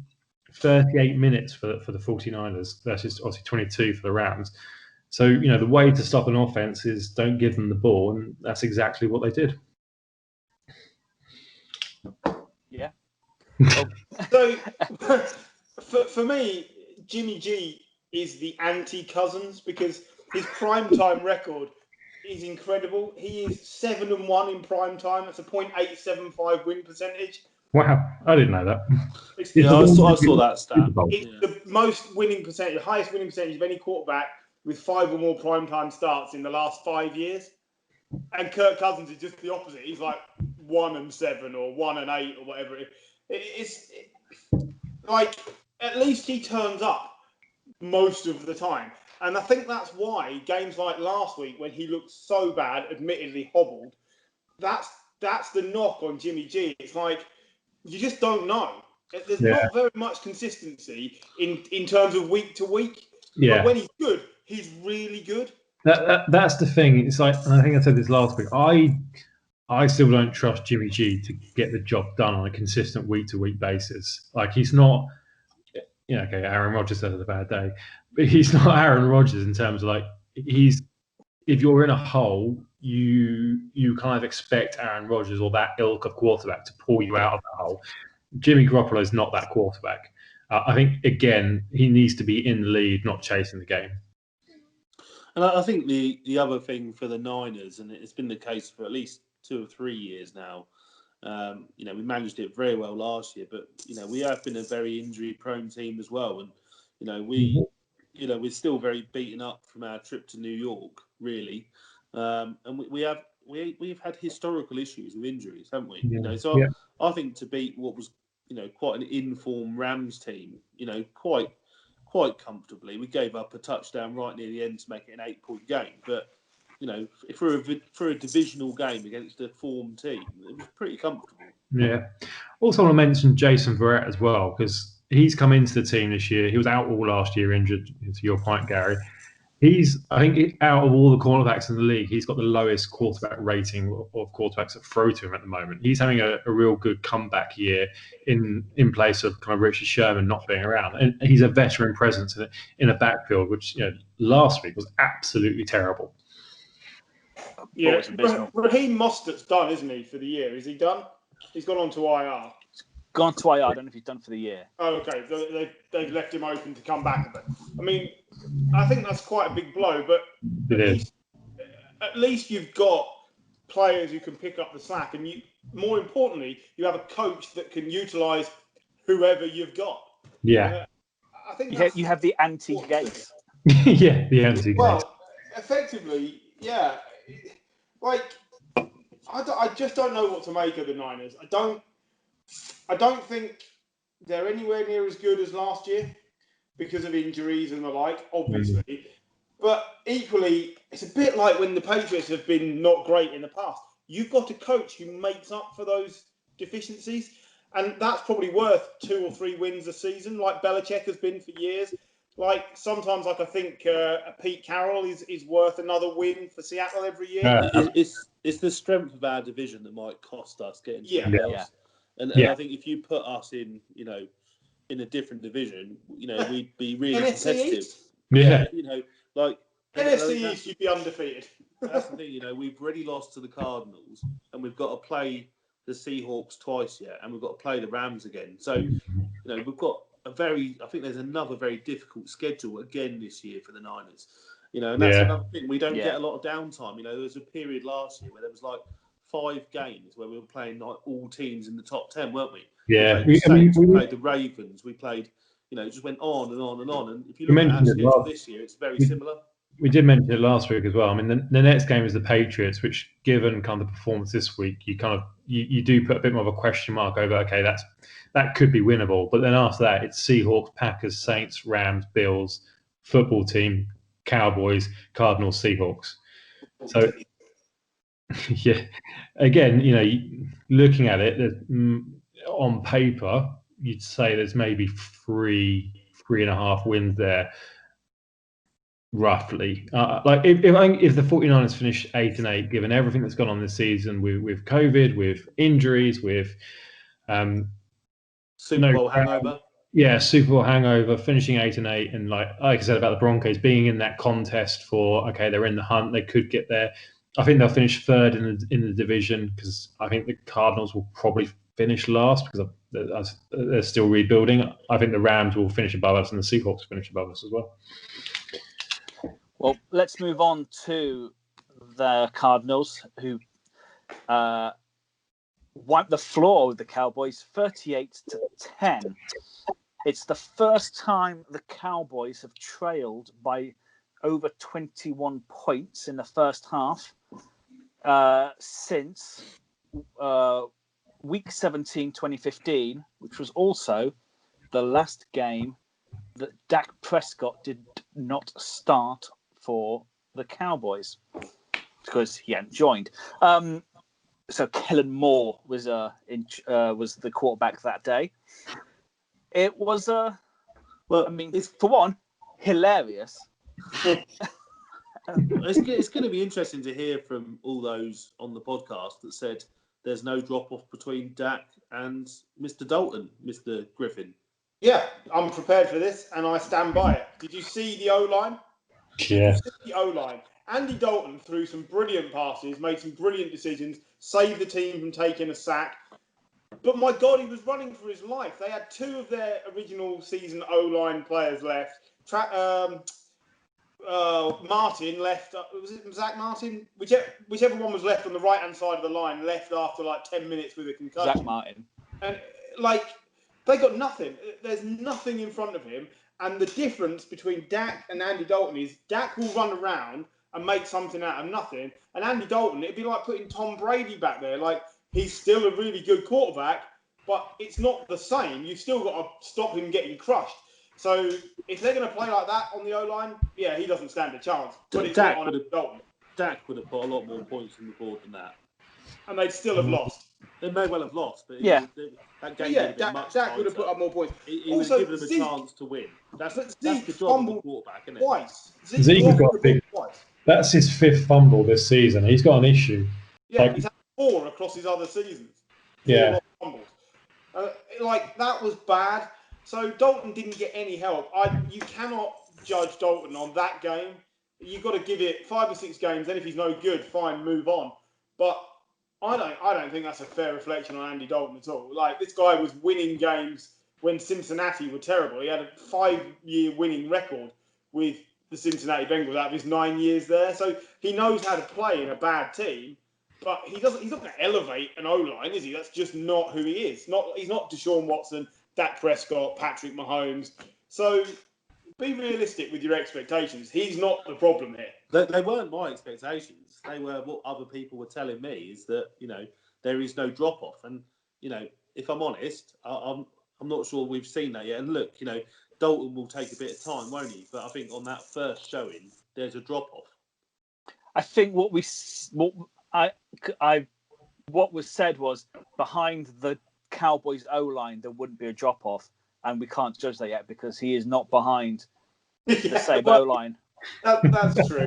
But there are bigger problems for the Cowboys. Zeke fumbling is one. The fact that their defense couldn't stop the 5 of us is the next one. It's just terrible. Like, they're on course to be a legendary bad defense. And we've said it earlier in the show. If defense wins championships, this team is picking first in the draft next year. Yeah, that is bold. Do you think they're going to pick first? I'm not saying they will, but I'm saying, like, if one side of the argument is the defense wins championships, this team is terrible.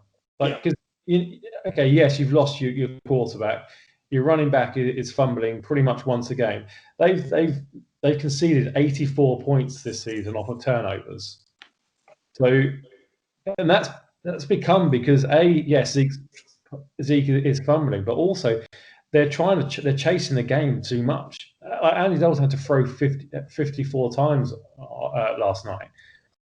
Any quarterback throwing over 40 times is an issue because it means something's not going right in your game. Either your defense is bad or your running game is bad. Their running game's not terrible, but it's got massive issues in terms of fumbling. But their defense is just absolutely woeful. It's terrible. It should be better. They've got pieces on there that are better. They haven't got a backfield, but they've got DeMarcus Lawrence is getting paid a heck of a lot of money to be a pass rusher, and I don't think he's done very much at the moment.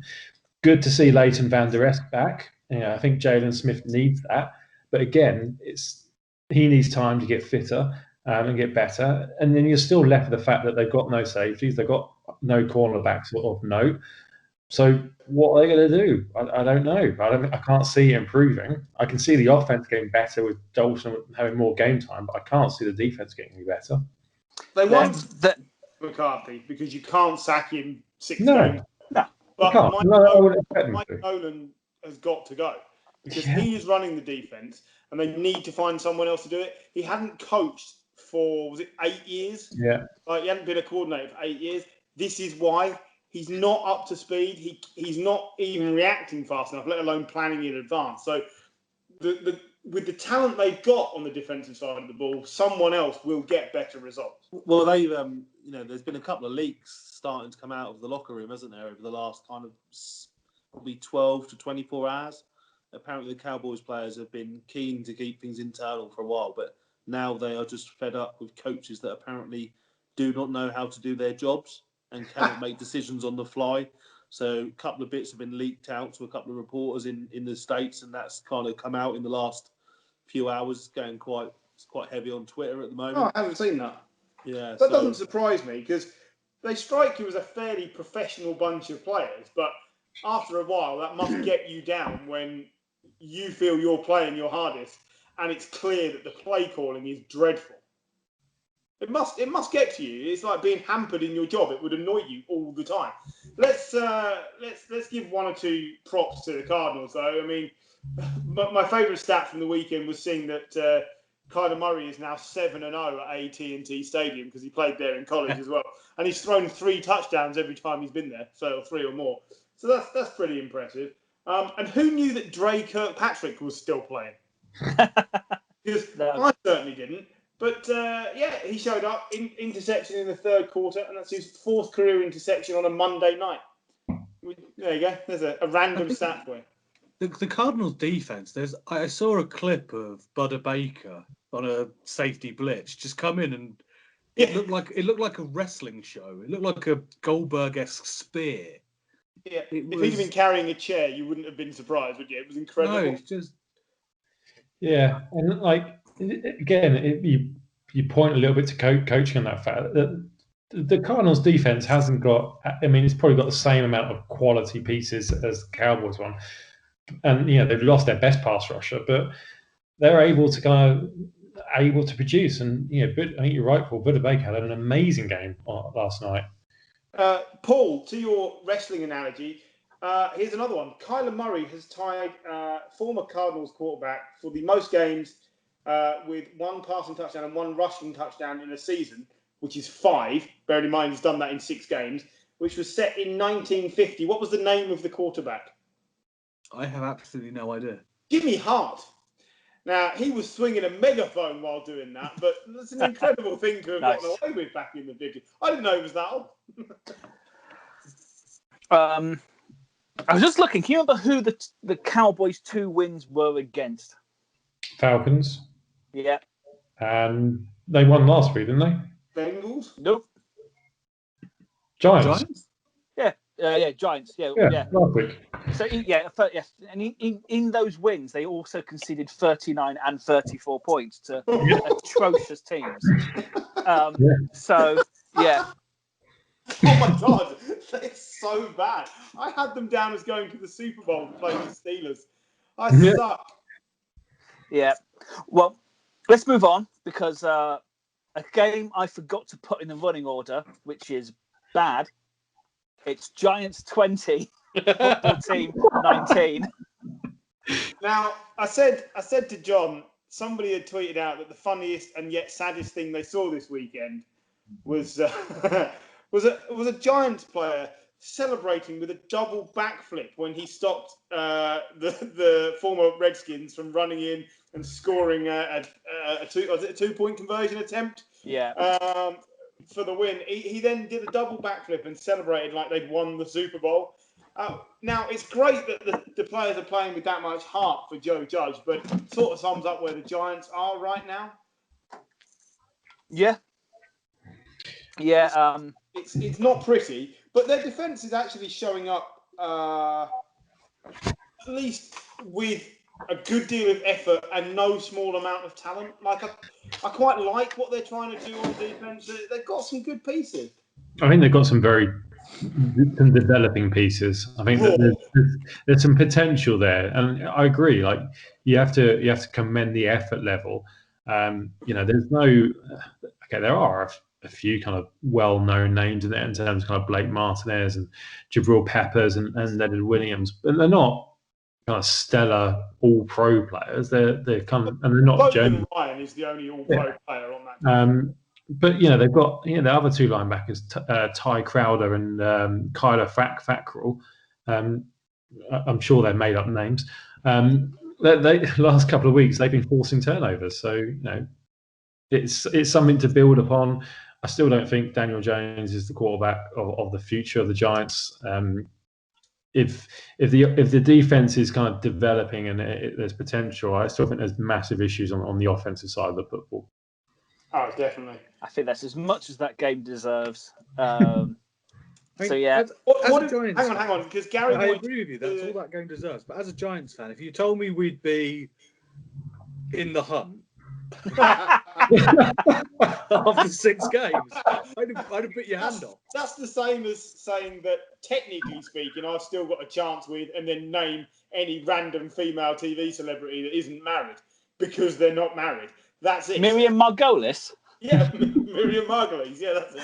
I'm not sure I'm her type, but technically I'm in the hunt. Let's not on the prowl. Gary wanted to discuss Big Ron going for 2. So Riverboat Ron, not Big Ron. He's a different Ron altogether. He'd not be allowed anywhere near the football team right now. Although actually, probably not a bad appointment for them. He was probably a consultant for some period of time. So what do you think about Riverboat being Riverboat? Well, I think I get he was probably desperate to get over the line, but it seems like a strange decision, doesn't it? With an offense like that, who were you exactly relying on to get you those 2 points? Well, Kyle Allen apparently is the answer. Well, I get in terms of he's a gambler. He's Riverboat Ron.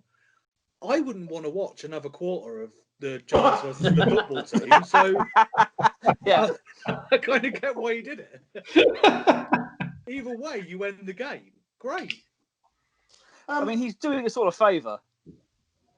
So Dwayne Haskins was ill this week, so he wasn't even at the game. Kyle Allen completed 31 of 42 passes, 280 yards, 2 touchdowns and a pick. Like, it wasn't bad, but how long can you go ahead not winning games and not finding out exactly what you've got in Dwayne Haskins? Like, what's Kyle Allen got? Another 3 or 4 games before they have? I think they've already made that decision. Yeah. I think it's not so much down to what Dwayne Haskins has or hasn't done on the pitch. I think it's his attitude off the pitch. Like he was mentioned a couple of weeks ago, that he's not the first one in the building and the last one out of the building. That's Alex Smith. But because you can't walk. If Alex Smith carries on doing that, fair enough. But then Dwayne Haskins has to be the second guy in the building and the second to last person out of the building. And this was coming out like when Ron Rivera got there. There was a comment made about Dwayne Haskins' work ethic. And from what's come out over the last couple of weeks, it seems like it hasn't changed. And I don't think Rivera is the type of coach that would let something like that go lightly. I think he knows that they're in for a season where they're probably not going to get more than 2 or 3 wins, and they'll get a high draft pick so they can pick up a new quarterback. Dwayne Haskins is done in the football team. Yeah, I thought Haskins was on the trade block and nobody wants him. So Yeah. I think there's no value in Haskins. He's going to be released, I would think, at some point.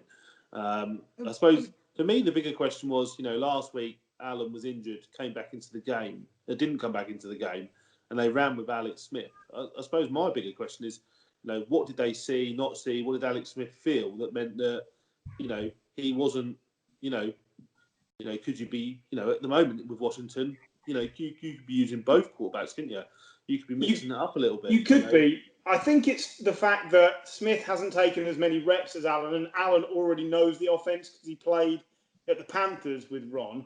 So I think it's purely that. There looked to be zero timing on anything Alex Smith did last week. Like, it was great to see him out there, but effectively for him it was here's your practice reps, try not to get injured. And I don't think he was ever going to play this week. Donald.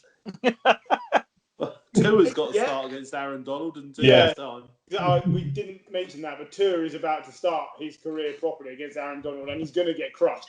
But just, I he's a bit more mobile now. I understand why Kyle Allen is out there, and I think what you're saying about Dwayne Haskins is right. I just want to see Alex Smith again. That's the only thing that would keep me interested in the football team. Before we move on... No, there's something I need to say before we move on as a Giants fan.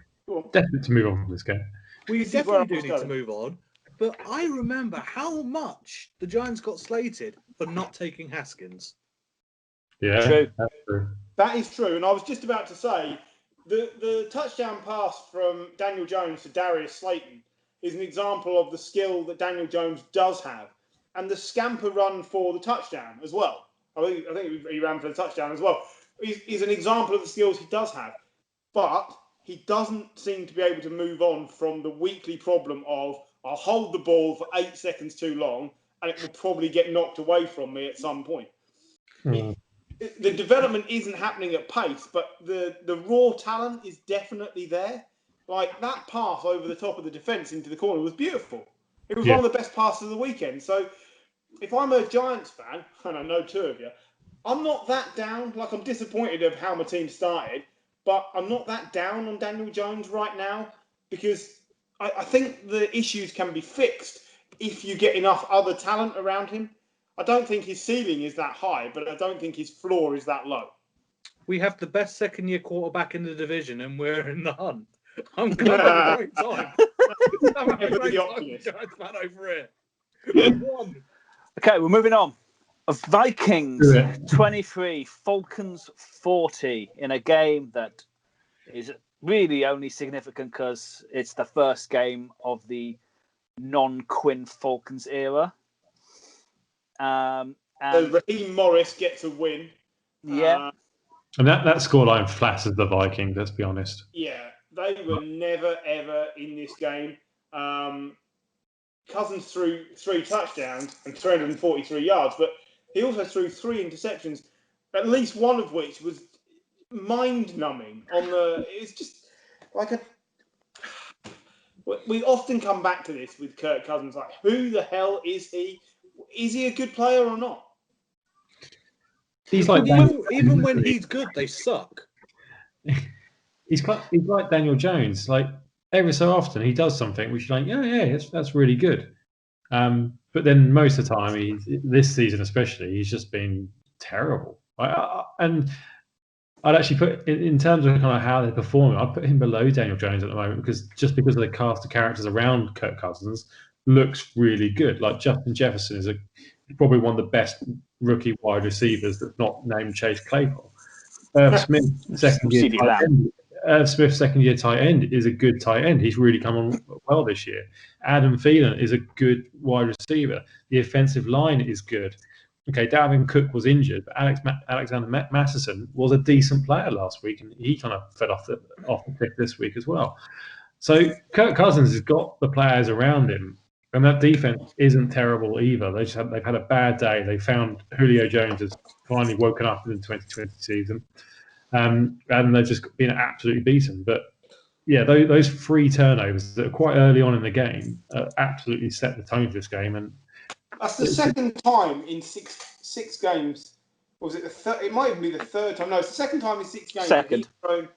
Second time he's thrown 3 interceptions in a game in 6 games this season already. Yeah. Like, he's on course for a phenomenal number of interceptions, like Jameis level interceptions. Now, I don't think he's going to do that, and he is still +1 because he's 11 to 10 touchdowns to interceptions. But there's no confidence being inspired there. And if there was a decent backup at the Vikings, I think he'd be under pressure. But is it? I think we've had this conversation before. It's Sean Mannion or it's some nobody, and I think that's a problem for the Vikings because he's not under pressure. He just isn't. He's actually come out this week and said if he keeps throwing interceptions, he will get benched. Cousins himself, and like I've been a big supporter of Cousins, and I think he does have the raw talent to be, a very good, solid quarterback.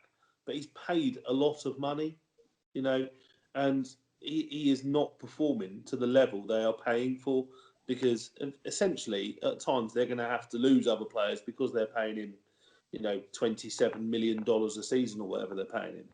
I think if Cousins doesn't turn it around, he could be in trouble at the end of the year. I don't know what he is in terms of the cap hit, but he's been there, is this his 3rd year? Yeah, I think it's a big cap hit this year, isn't it? And the contract extension in summer as well. So he's got an $84 million contract signed in 2018, and since then they're 19, 16, and 1. Right? That's not good enough. That's nowhere near good enough. His cap hit next year is 31 million, and the year after that is 45 million. Wow! So they're stuck with him. Like, they're stuck. Yeah. This is the future, and I think he can turn it around because Gary's general point is right. Like, he's not a player without talent, but it's like the lights aren't always on. It just like we were saying about Jimmy G earlier. You just don't really know who you're getting, and maybe Jimmy G and Kirk Cousins have both just been drastically overvalued, and that's not a slight on them beyond the fact that they're not top 10 quarterbacks in the league. So well done for them getting paid more than they're worth. Fair play to the agents. Yeah. But this is the thing that makes it so egregious, because Jimmy G never really had the weapons that Kirk Cousins has had. Mm-hmm. True. Kirk Cousins, the thing that makes it so egregious for me is the amount of money and the standing he had that he just didn't deserve at the point of him receiving that. Well, he did some pretty good things in Washington without much of a cast around him. And I suppose what he hasn't done when he's gone to Minnesota is kicked on. He's taken what was a pretty well performing team under Case Keenum, and not done anything more with it. And I think if you're a franchise owner and you go and spend all that money on Kirk Cousins, versus Case Keenum, and you see no kind of step forward, then there's a problem, isn't there? Do you not think Cousins is a little bit victim of comparison? He looked a hell of a lot better than RG3 in the same team, so everyone went, yeah, fair enough, he must be pretty good. And like you say, he hasn't kicked on. His stats were comparable with some great quarterbacks. Yeah, they were, yeah. And in terms of with those players around him, you thought if you plugged him into a top tier playoff ready team, then you're ready to go and do something serious. But we haven't seen that level of consistency, and I've been a big defender of Cousins for the last 18 months, I'd say. But you can't just keep defending the indefensible forever, can you? Yeah. No, I mean they must look at. Sorry, Paul. I was gonna say, he's good, but he wasn't the best paid quarterback in the league. Good. No, that is the problem. But tell you who did look good though was Matt Ryan, 4 touchdowns, 371 yards, 34 completion. Like, the talk of him being traded away so they can start again is absolutely insane. I said this last week. It's nuts. You don't do that. You don't torch a perfectly good house just because it was poorly run. You just clean the inside out and start again. So Matt Ryan, Julio Jones, these are, what do they call them? Like centerpieces. Like they are the stones that hold this franchise up. And you just need to put better coaching around them, and this team will the playoffs. The difference this week for the Falcons was I think they had 3 starters come back on defense, and it's made a big difference. And that's harsh on Dan Quinn, obviously, because he he didn't benefit from that. But it wasn't just the last game which got Dan Quinn fired. It was the last couple of years where it's been which has been bad. But the defense showed up, and we've talked about Kirk Cousins being poor, but they played against other poor teams and lost badly. And they didn't do that this year. And like I said, Julio Jones, 8 receptions, 137 yards, and 2 touchdowns. That's the Julio Jones we know and love. And long may it continue. Well, it was better than the Julio Jones we've been used to for the last few years. I mean, it feels like an age since he's had 2 touchdowns in a game. Yeah. It just I'm probably wrong. He's probably done it, but the slight against Jones for years has been red zone productivity, and 2 touchdowns, and the second touchdown was just great. But he only did it twice last season, week 2 and week 15. He had 2 touchdowns in each game, but he only had 2 other touchdowns all season in weeks 1 and 3. So it is always with him, does he score enough? But the yardage he puts up is phenomenal. Just absolutely otherworld. And as well, Ryan has only thrown one passing touchdown in the last 3 games without him. So I think, it's not just what he does on the red zone, it's what he does for the team. Yeah. It's 15 yards a reception this season. That's what he does for the team. Yeah. Anyway, let's move on to final game for the weekend. By the way, once in 2018, once in 2017, not at all in 2016 for 2 touchdowns in a game for Julio. Just saying. Jags 16, Lions 34. And we'll finish the show there. Yeah. I will just say Adrian Peterson scored his 113th rushing touchdown, which is the 4th most of all time. And DeAndre Swift is starting to look quite decent. And there you go, DeAndre Swift. He's probably available in some fantasy leagues if you want to have a punt. Oh, included. Yeah. Imagine if 20 minutes before your game started, you took advice from a no-hope loser in fantasy to get rid of DeAndre Swift out of your team because he doesn't play. Well, I suppose the good thing for Jim is, being as he's number 1 on the waiver wire, he can just pick him straight back up again. Consistently number 1 on the waiver wire, you mean? The Jets of our fantasy team. Big time. I know you want to move on from this game, and we should, because there's not a lot to say, but Minshew isn't saving his career in Jacksonville here at all, is he? No, he's not. He's been bad, hasn't he? Right. It's a bad team. He's been all right at best. I'm not going to defend Minshew, but it's a bad team. And Chanot has been all right for the last couple of weeks, but he was really bad this week. He wasn't bad. He just had no production, so it doesn't help. No one's got anything else to say. I can't believe this game's worthy of any more airtime, to be honest. No, it's not. I mean, Lions got to win. Great. Lions got to win. Another week for more Patricia hot seats. Oh, I think Patricia will stay out the season. Yeah, Nat mentioned it yesterday, and I think it could be this COVID season could be the making of Matt Patricia. I think you might have seen him fired halfway through this season without it, and potentially he'll go on and stay there for a while. But it will be interesting to watch that one over the next year or so. Well, that was week 16. No, week 6 even. Week 16, oh my God. I'm wishing the season away. Week 6. So let's look ahead to week 7. I want your lock for the weekend ahead. I'm going to go Cardinals to beat the Seahawks. Can you do me a favour, John? Yeah. You are Stato. Can you write these down so we come back to them? Yeah, I will. Because we did it, but we never mention it again. I will go through them this week, and I will chart them. You want locks? Locks. I will, but I don't want to just know that. I reckon the Bills will beat the Jets. Yeah, I know. Football team over Cowboys. Nice. because the Cowboys are just jizz. They're awful. Some good games in There amongst are, yeah. some. I mean, like Raiders Bucks could be quite fun. I'm just looking forward to Giants versus Eagles, possibly the worst matchup ever for who can be top of a division. It's just. Well, but it's the same with Washington Cowboys. That is all that could be. But it's a Thursday night game. It's like I want both games to be a draw. 0-0. I want nobody to win a game in the division. Yeah, Steelers Titans looks a great game. Yeah, that'll be good, and I wouldn't be surprised which way that goes. What do we think 49ers versus Patriots? Because I think Patriots are either going to course correct and absolutely smack them down, or they're just going to limp again because the O-line is so bad, and this Niners defense could crush Cam if it gets to him. It's in Foxborough, so Patriots win in Foxborough. I reckon, yeah.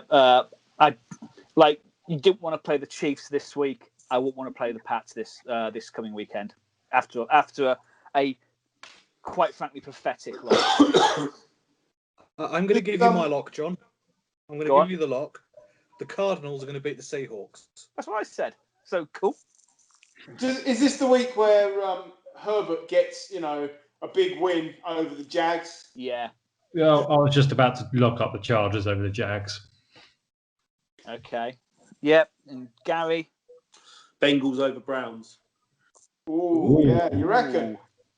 If Baker's not 100% fit, that is true. Yeah, I reckon that's a win for it's at the Bengals. If you had Cardinals Seahawks, John, I'm going to go for the Rams beating the Bears. Nice. Okay, that's our locks in. Oh, there you go. I will chart them from now on. So no one taking Jets over Bills, no. Or Chiefs over Broncos. There's a couple in there, isn't there? Still, A couple of straightforward ones to pick out, but yeah, it's a good game. Oh, one thing to bear in mind: the clocks have changed, or they will change in the US. Yeah. So, games are an hour earlier, which is nice for that 1 or 2 weeks that we have it. Yes, it's 5 o'clock. The game it all officially starts. So yeah, which is cool. But I think that's long enough for us. So I think we should leave it there, and we'll come back next week with a review of Week 7. But it's good night from us, and we'll see you soon.